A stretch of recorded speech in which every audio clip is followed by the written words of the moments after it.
संदीप ने अपनी माँ के कहने पर गांव में शादी कर ली थी। लड़की का नाम था सुनीता।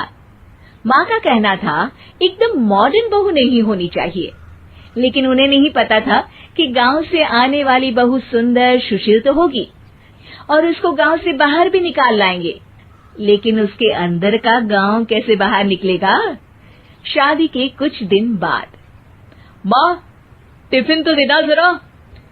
बेटा अब तो स्कूल नहीं ऑफिस जाता है, माँ से नहीं अपनी बीवी से टिफिन मांगा कर। ओके माँ। सुनीता टिफिन ले आओ। एक लो टिफिन, इसके अंदर पिस्ता डाल दिया है। पिस्ता? पिस्ता क्यों? सास जी ने बोला था ना कि आपको पिस्ता बहुत पसंद है। ओहो, मैंने पिस्ता नहीं पास्ता बोला था, पास्ता। पास्ता? कहीं होता है पास्ता? अरे बेटी तू रहने दे, मैं बना दूंगी। अच्छा किया कि पाव भाजी बनाने का नहीं बोला, वरना किसी के पाव बना देती है।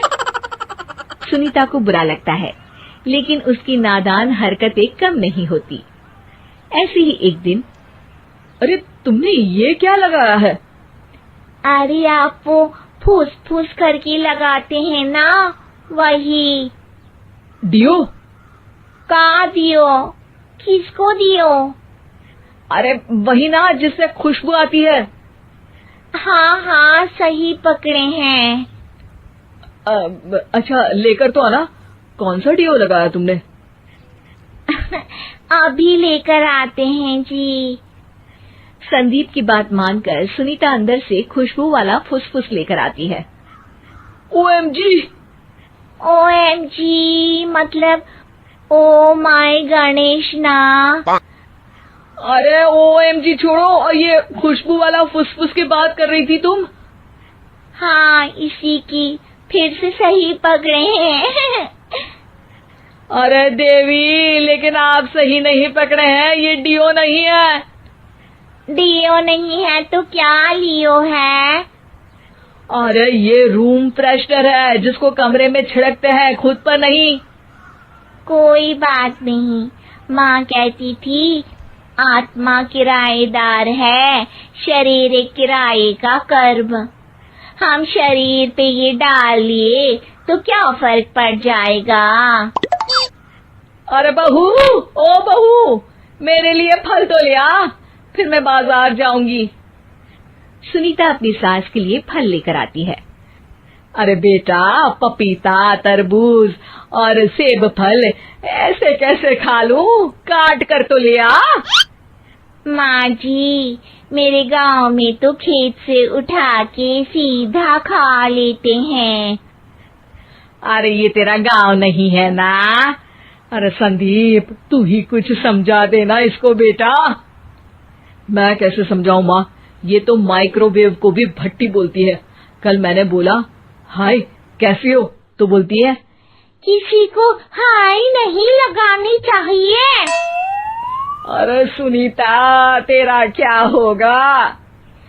अभी तो कैसे बताऊं माँ जी, अभी हम कुछ करेंगे फिर पता चलेगा क्या होगा, लड़का या लड़की।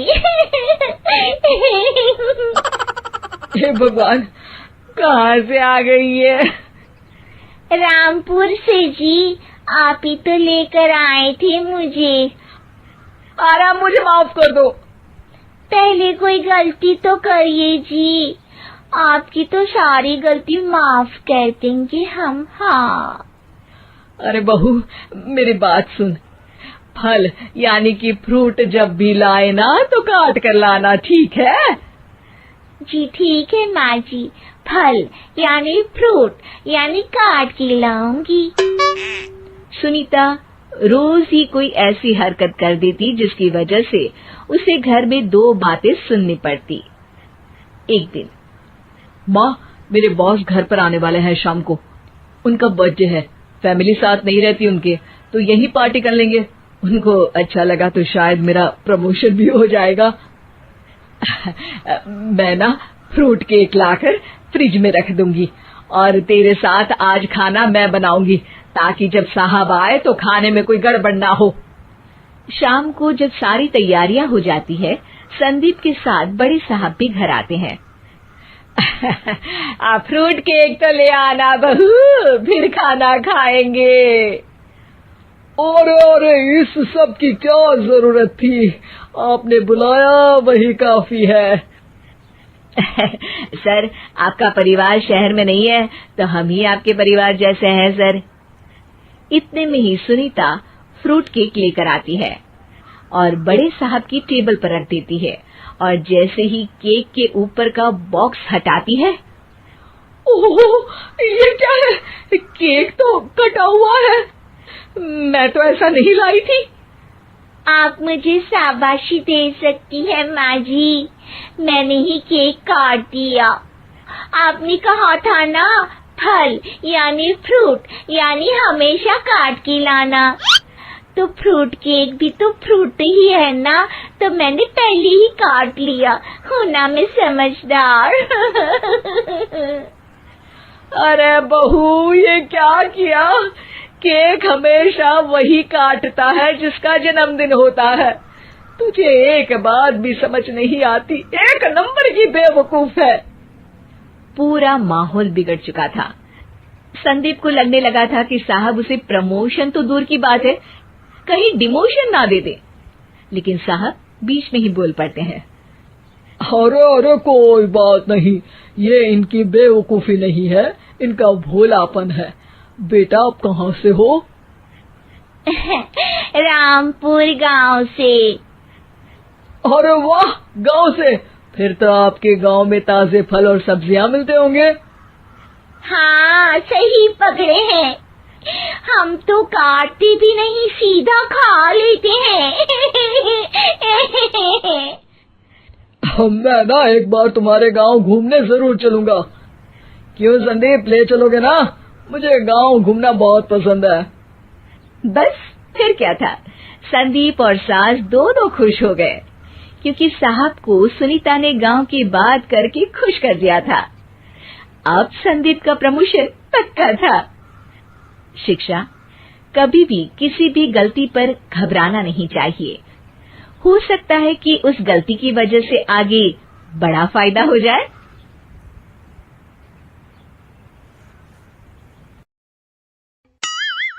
मीरपुर नाम के शहर में तेजस अपनी पत्नी नीरू के साथ रहता था।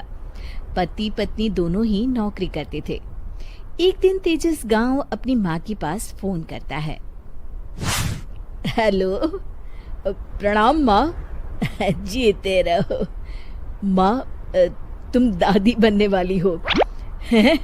अरे वाह, ठीक है बेटा, मैं कल ही आती हूँ। जब माँ जी शहर पहुंची तो बेटे बहू ने बहुत अच्छे से स्वागत किया। लीजिए माँ जी चाय। अरे गर्मा गर्म पकोड़े ले आओ माँ के लिए। नीरू रसोई में गई और 2 मिनट में ही पकोड़े ले आई। जी ये लीजिए। बहू जादू से बनाए हैं क्या? अभी तो रसोई में गई थी। यम्मी। माँ जी, शीला रसोई में पकोड़े तल रही है, मैं बस लेकर आई। हे भगवान, मेरा धर्म भ्रष्ट कर दिया तूने। अब तो गंगा जल से शुद्धिकरण करना होगा। दूसरे दिन, माँ जी मैंने नाश्ता बना दिया है, ऑफिस जा रही हूँ। पर अभी तो घर का सारा काम पड़ा है। शीला आती ही होगी, झाड़ू पोछा बर्तन कपड़े वो सब कर लेगी।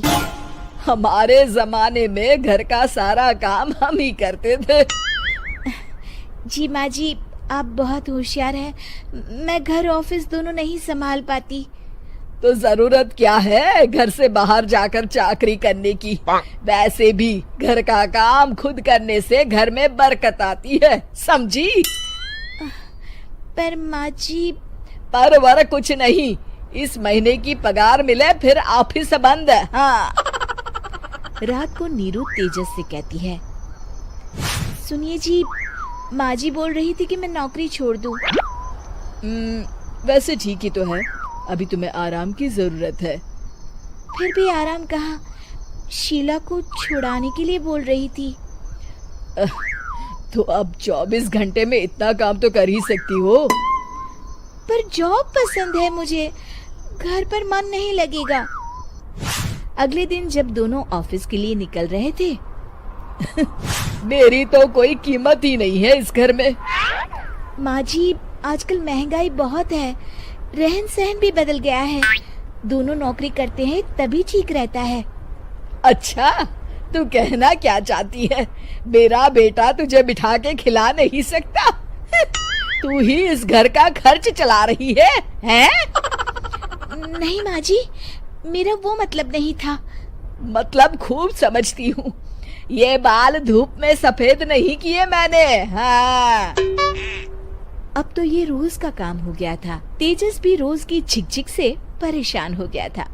एक दिन उसने कहा, नीरू, वैसे भी तुम्हें मैटरनिटी लीव मिलने वाली है, तो अभी से ही छुट्टी ले लो। पर क्या? मेरी सैलरी अच्छी खासी है।